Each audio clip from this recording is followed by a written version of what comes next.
The NHL free agency period is rapidly approaching, and this year's big prize is Toronto's Mitch Marner. So today we're going to talk about 5 potential landing spots should Marner decide to leave the Maple Leafs in free agency. Hey everybody, welcome into Clearing the Benches, your one-stop shop for hockey content. Go ahead and hit your subscribe button. You'll be in on all of our future videos. Well, free agency is a time, it's very exciting. The draft is a few days before, so you really start to see your favorite teams taking shape for their future.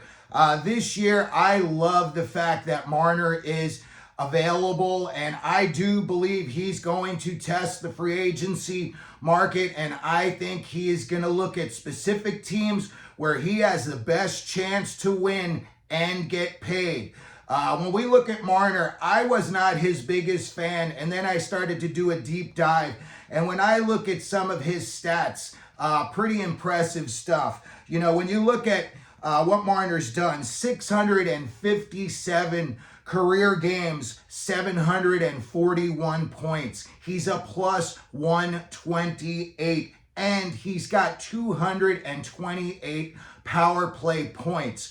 So the guy can definitely drive your team offensively. When I look at some of the teams that are out there that I think he would be a great fit on, there are more than just a handful, but I think these 5 are going to be 5 teams that if I were Marner himself personally, I would definitely be taking a look at.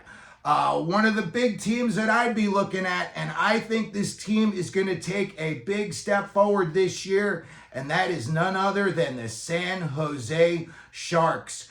When you look at what they've got up front, and it's all young talent. Macklin Celebrini at center. You got Will Smith on the right wing. Colin Graff is a right wing, but he can also play center. You've got William Eklund, who came into his own this year, on the left wing. And then you've got Cameron Lund, a young center coming up. And Noah Gregor is back with San Jose, and he's a left shot center. The Sharks drafted him way back in 2016, and he's back with them. When I look, what Marner could do if he came into this lineup, you could be looking at a first line of Celebrini, William Eklund, and Marner. The power play looks pretty potent too. When you put Smith out there, you can move guys around.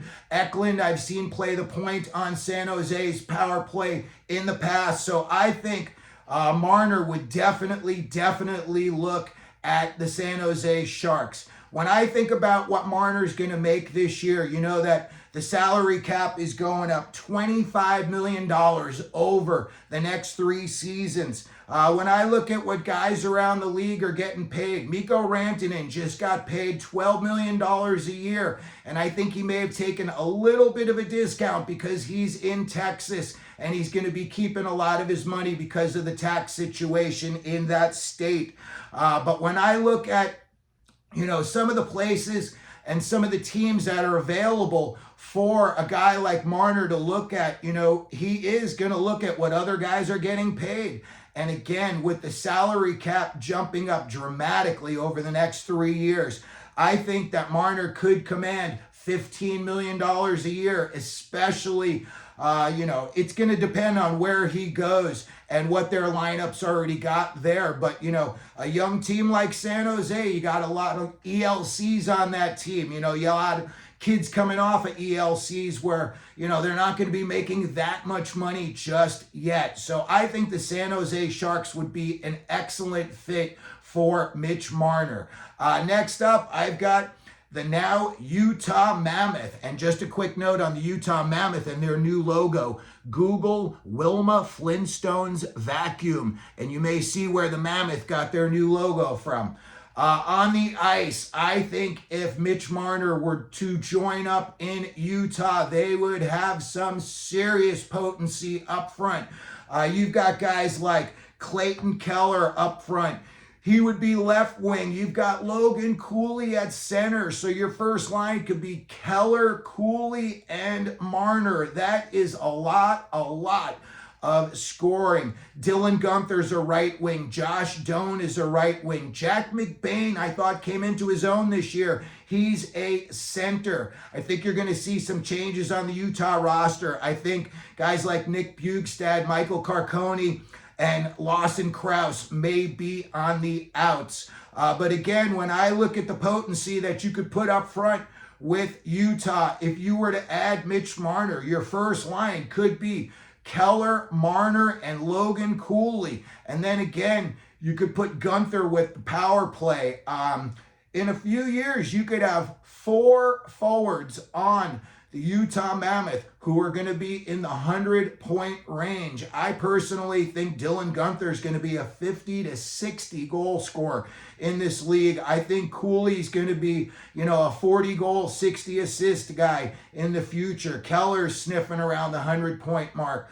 Josh Doan is going to be just like his old man, and you need guys like that. Same with Jack McBain. He's starting to turn out like his old man was. Real snarly, but he's got some skills. So the Utah Mammoth, I think, would be another excellent team for Marner to consider when he's looking at free agency. Next up, and I was looking at their forward group, and I think this would be another big fit for Marner, and that's the LA Kings. Look, you got Quentin Byfield at center, and you've got Kevin Fiala on the left wing. Your first line could be Fiala, Byfield, and Marner. Again, that's 3 guys that could score 100 points right there. Adrian Kempe on the right wing. You could move all those pieces around and try different combinations. If they were to keep Andrei Kuzmenko, he's also a right wing. Trevor Moore is a left wing. He can score in bunches. So there's a lot of, good potential fits if Marner were, to consider the Kings. Again, I look at him playing with Byfield and Fiala, and I think that would give any other team's defense fits. I personally think that this could be the year that Doughty and Kopitar finally move on from the Kings. Who knows? Both of them played well. Doughty's coming off an injury. Maybe he wants to play another year to prove that he can do it. But up front, when I look at the Kings, they are loaded. Even their secondary guys contribute a lot. Fogle, you had Philip Deneau really turned out to be an excellent signing. So I think they're a well-rounded forward group that Marner would fit in very well with. And then next up, I have got the New Jersey Devils. With or without Jack Hughes, I know he's got the injury and he's got a lot of question marks, and this is not the first time he's been banged up. And I know a lot of Devils fans that are looking for the Devils to move off from him. They think he's just damaged goods. When the guy's healthy, he's one of the most dynamic scorers in the league. He's a 100-point-a-year guy for sure. If he's 100% healthy and Marner decided that he wanted to sign in Jersey, you're looking at Jack Hughes in the center. You're looking at Jesper Bratt on the left wing and Mitch Marner on the right wing. That is a very potent first line. You've also got Nico Hischier on the center, Timo Meier on the right wing. That's a lot of guys who can put the puck in the net, and Marner's a distributor as well, so this could be a guy that would really maybe turn Nico Hischier into a little bit more of a scorer.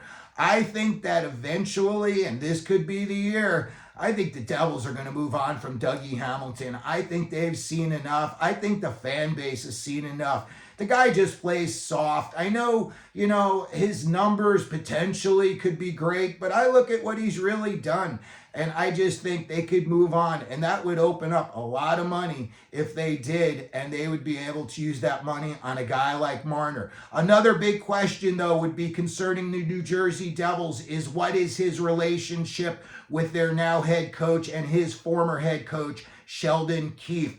I don't personally know if they got along. Maybe they were best buds. Maybe they hated each other. But that is definitely going to be something that he would consider if he's taking a look at the Devils. And then finally, number 5 on this list. And then I'm going to talk about a potential 6 team real quick. But number 5 on this list, and I think Marner would take a serious look, and that is the New York Rangers. Look, they had a horrible year this year. They disappointed the fan base.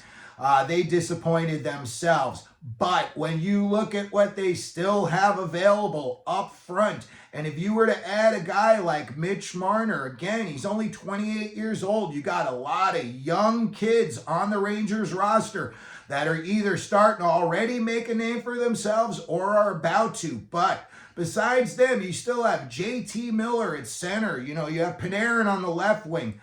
I hope they move on from him, but they still have Zibanejad on the right wing. I think Will Cooley, first of all, I think he's going to be the future captain of the New York Rangers. He's a left wing. This guy is going to score 40 goals, and he's going to be a 100 penalty minute a year guy. Gabe Perreault, we all saw what he could do in all of those worlds and also in college. He's a right wing. Again, on the power play, you could put 5 forwards out there, and all of these guys love to score goals. Brennan Hoffman's another guy. He scored 50 goals down in juniors. He's a left wing, so you could put him out there with Marner, have Marner on the right wing. You have, Miller at center. There's a lot of different guys. Adam Edstrom, the forgotten Ranger, he was injured for half the season.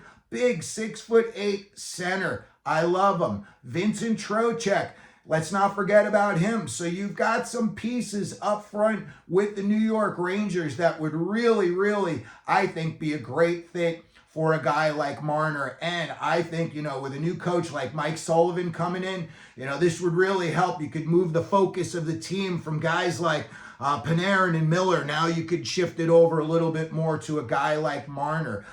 Real quick, another team that I think is a young up-and-coming team, and I know they just hired a big-name head coach, but that's the Anaheim Ducks. When I look at that team, they've got a lot of young talent up front, and maybe they haven't come into their own, but a lot of them are. And when I look at the size of the guys, you got that Pat Verbeek style of play. They're going to be big. They're going to be nasty.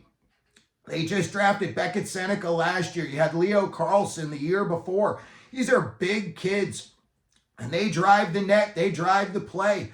A guy like Marner likes a little bit of space. So if you've got guys like Carlson and, other big forwards that are driving the play, that's going to open up a little bit of space. I think a guy like Mason McTavish, he hasn't really flourished into what he could potentially be. But I think a guy like Marner, Marner today, a lot of people are saying he's like a modern day Doug Gilmour. And I could see that. He's like an all-around guy. He's not just a scorer. He's not just an assist guy. He's not just a power play guy.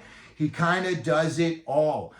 So again, when I look at, the teams, Anaheim, I think definitely could be in the mix as well. It all depends on where he would want to play. But I think, if he wants the bright lights, he could have either LA, New York, Jersey. He can get that. But if he wanted to go to a team, like that's young and on the rise, I think Utah would be a great fit for him. So that's going to do it for today's episode. Let me know what you think down in the comment section, where you think that Mitch Marner is going to be signing in the offseason. Maybe you think he's going to just stay with the Maple Leafs. They're going to figure out a way to create some cap space. That's going to be a lot of guys they're paying if they do, especially if they plan on keeping Tavares, $11 million last year. And now you're going to be looking at a guy like Marner, who, in my opinion, he's going to be looking for more than that. So again, put it down in the comments section where you think he'll wind up, how much money you'll think he will make in a season. If you could, please hit your subscribe button, hit the like button, and as we always do here, clearing the benches, let them know you're out there.